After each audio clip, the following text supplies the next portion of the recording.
Welcome back once again, all of my low carb friends, and for those of you who are here for the first time, welcome. Today I have another very easy keto bread recipe for you. Today I am going to show you how to make quick and easy keto Italian bread. This bread is great because it's quick, easy, no waiting for it to rise, no having to knead it, no having to do 100 different steps. You just mix, bake, eat. Yum. And if you want a printable version of this recipe, you can check out my website at janetsdeliciouslowcarbkitchen.com. You can find a printable version of this recipe and other goodies there for you. And if you're new to the channel and you want to see lots of easy, delicious, low-carb keto recipes, make sure you click that subscribe button and click the notification bell that's right next to the subscribe button. That way you can be notified every time I put out videos, at least every Wednesday and Saturday. And if you'd like to help support the channel, make sure you scroll down in the description of the video. You'll see some affiliate links. Anytime you purchase anything using those affiliate links, a small portion of your purchase will go to me and help support the channel. So while you do all that, let's get cooking.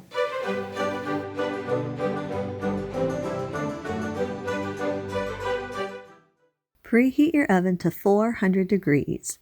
Lightly grease 2 long 6-inch submolds or 1 long 12-inch submold, or whatever shape and size you think you're going to be wanting your bread. That would be the size of mold that you would want to lightly grease. If you don't have any molds, I'll leave a link in the description to how to make molds out of foil, or you can freehand shape this dough. The only thing about freehand shaping with this particular recipe is that your bread has a tendency to crack while it's baking. The molds kind of help guide the dough while it's being baked and while it expands. Whereas if there's no mold to keep the dough in place, as it's steamed, it just keeps kind of expanding a little bit until it cracks.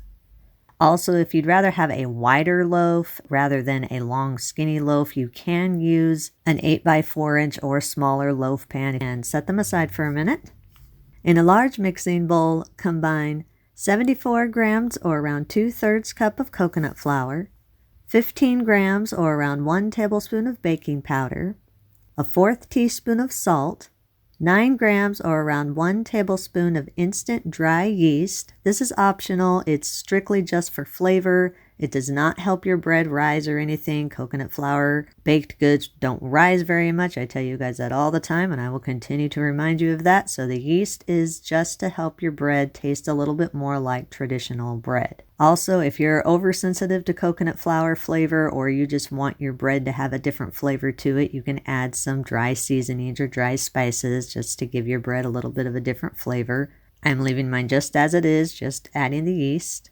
Add a 1/2 teaspoon of xanthan gum. If you don't have xanthan gum or don't want to use xanthan gum, you can use psyllium husk powder or cognac powder. You don't want to leave this out. This helps keep your dough flexible so that when you go to shape it, it keeps its shape well and holds the ingredients together, so that also after it's done baking, when you go to slice your bread, it doesn't get all crumbly and falling apart. The xanthan gum or xanthan gum substitute just helps hold everything together and give your bread a better texture. Sift everything together until everything is fully combined and there are no lumps in the dry ingredients. Add 3 large room temperature eggs. Make sure they are room temperature so they stir in more smooth. Stir the eggs into the dry ingredients until everything is fully combined and all the dry ingredients are moist. Add 60 milliliters or around a 1/4 cup of the oil of your choice. I'm using grapeseed oil. You can use whatever oil you want. Add 60 grams or around a 1/4 cup of room temperature sour cream or plain yogurt. Again, make sure this is room temperature so that your dough is more smooth, which results in a smooth, lighter loaf of bread.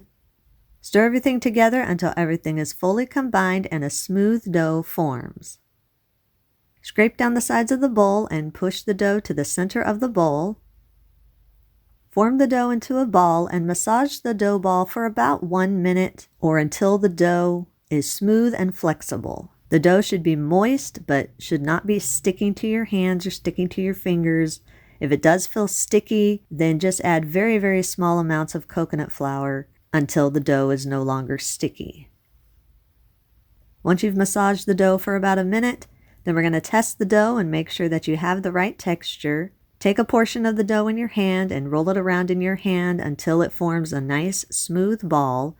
It should easily come together and easily form a ball. It should be holding its shape well.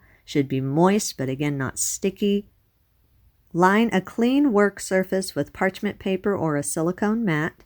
Then shape your dough into whatever size or shape loaf that you're going to be wanting.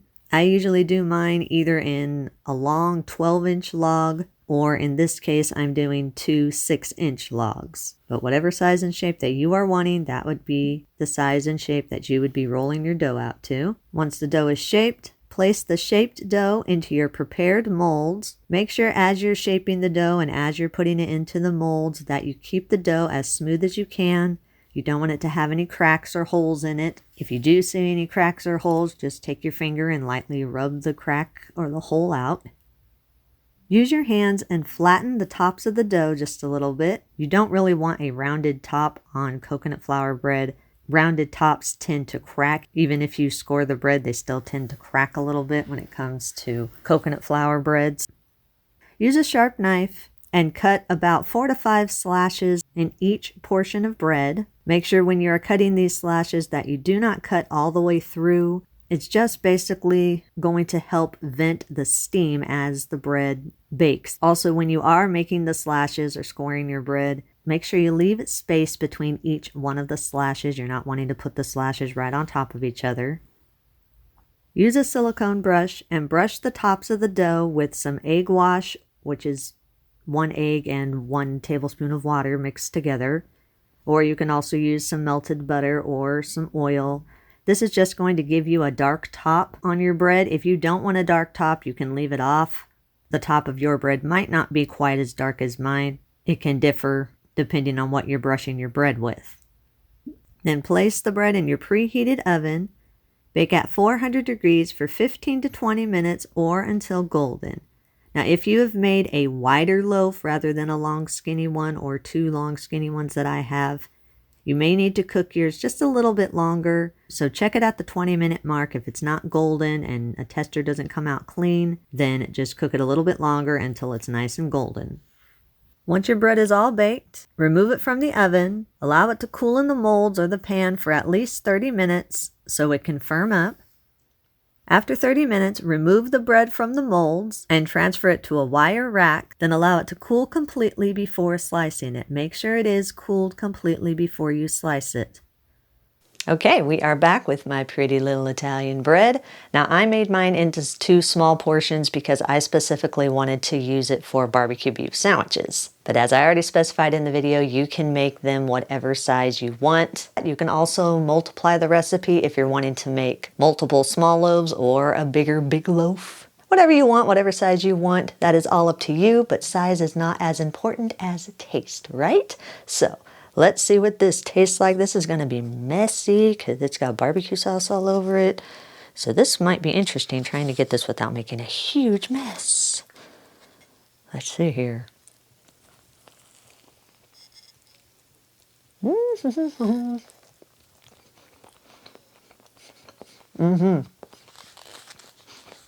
That's good.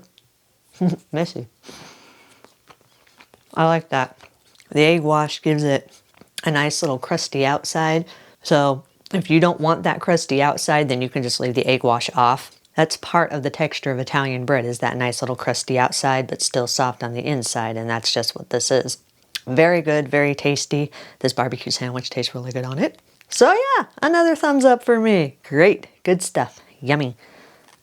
You can eat this immediately. If you do have any leftovers, make sure they are cooled completely, then store them in an airtight container at room temperature for up to 3 days, or in an airtight container in the refrigerator for up to 1 week, or you can also store these in a freezer-safe container and freeze them for up to 3 months. If you do choose to freeze the bread, make sure you slice it before you freeze it and then place some parchment paper in between each one of the slices before you put it in a freezer-safe container. That way, you can just take out the pieces as needed and not have to try to defrost a whole loaf of bread. Eat and enjoy. And that's our recipe of the day. I hope you enjoyed it. If you did and you want to see more videos like this, make sure you click that thumbs up like button, click that subscribe button, leave me a comment if you want to. Let me know if there's any recipes that you'd like to learn how to make, and I'll do what I can to get those out there for you. And as always, keep cooking.